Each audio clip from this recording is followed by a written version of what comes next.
Hi friends, YouTube ఫ్రెండ్స్కి పవన్ కళ్యాణ్ గారు మీరు క్షమాపణ చెప్పండి అని అడిగారు కదా.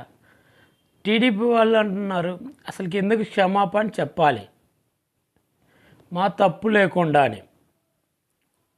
ఆయన ఎవరో మా కూటమిలో భాగస్థుడు, ఆయనకి నచ్చినవి ఆయన మాట్లాడతాడు. ఆయన మాటకి మేము కట్టుబడి ఉండాల్సిన అవసరం లేదని టీడీపీ పెద్దలు, టీడీపీ అభిమానులు తెగే చెప్తున్నారు.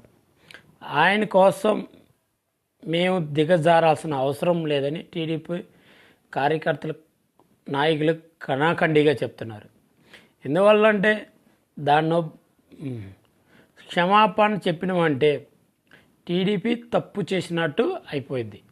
టీడీపీ వల్ల ఇదంతా జరిగిందని జనాలకి ఆటోమేటిక్గా జనాల్లోకి వెళ్ళిపోయింది. కనుక టీడీపీ వాళ్ళు క్షమాపణ చెప్పడానికైతే సిద్ధంగా లేరు. నాయకులు చంద్రబాబు నాయుడు మీద ఒత్తిడి చేస్తున్నారు. మనం క్షమాపణ చెప్పాల్సిన అవసరం లేదని మన టీటీడీ చైర్మన్ బిఆర్ నాయుడు గారు గట్టిగా చెప్తున్నారు.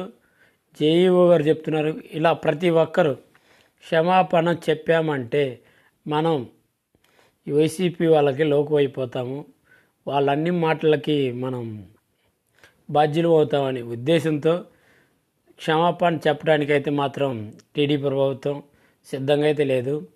దీనిపైన పవన్ కళ్యాణ్ ఏం చేసుకుంటాడో చేసుకొని అనే ఉద్దేశంతో టీడీపీ వాళ్ళు పవన్ కళ్యాణ్ మాటలను లెక్క చేయకూడదని ఈ విషయంలో గట్టిగా డిసైడ్ అయ్యారు. కనుక ఇంకా తర్వాత ఏం జరుగుద్ది అనేది కాలమే నిర్ణయించుద్ది ఫ్రెండ్స్.